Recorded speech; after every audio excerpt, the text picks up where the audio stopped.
We've done several videos already where we're approximating the area under a curve by breaking up that area into rectangles and then finding the sum of the areas of those rectangles as an approximation. And this was actually the first example that we looked at, where each of the rectangles had an equal width. So we equally partitioned the interval between our two boundaries, between A and B.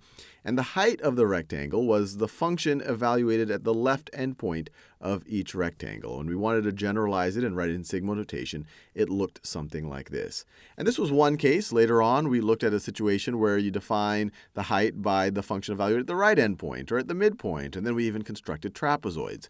And these are all particular instances of Riemann sums. Riemann sums. So this right over here is a Riemann sum. And when people talk about Riemann sums, they're talking about the more general notion. You don't have to just do it this way. You could use trapezoids. You don't even have to have equally spaced partitions. I used equally spaced partitions because it made things a little bit conceptually simpler. And this right here is a picture of the person that Riemann sums was named after. This is Bernard Riemann. And he made many contributions to mathematics. But what he's most known for, at least if you're taking a first-year calculus course, is the Riemann sum and how this is used to define the Riemann integral. Both Newton and Leibniz had come up with the idea of the integral when they had formulated calculus. But the Riemann integral is kind of the most mainstream, formal, or I would say rigorous definition of what an integral is. So as you can imagine, this is one instance of a Riemann sum. We have n right over here. If the larger n is, the better an approximation it's going to be.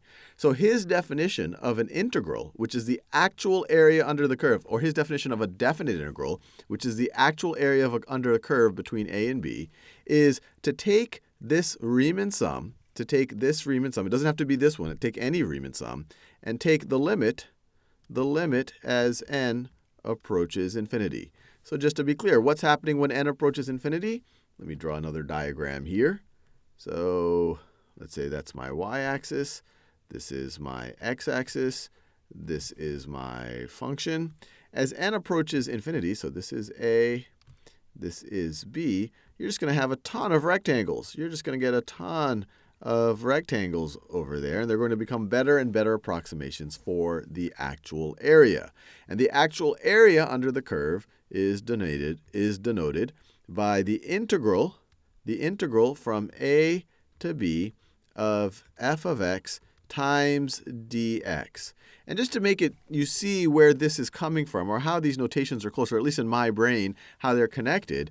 Delta x was the distance for each of these, was the width for each of these sections. This right here is delta x. So that is a delta x. This is another delta x. This is another delta x.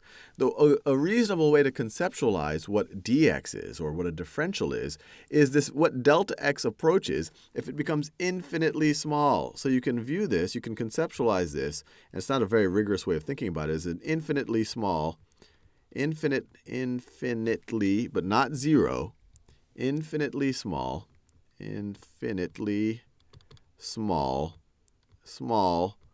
delta x is one way that you can conceptualize this. So once again, as you have your function times a little small change in delta x, and you are summing, although you're summing an infinite number of these things from a to b.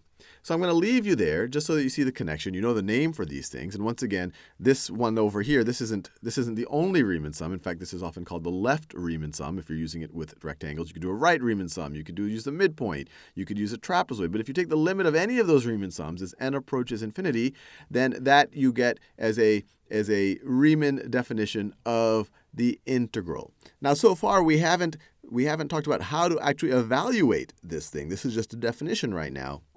And for that, we will do in future videos.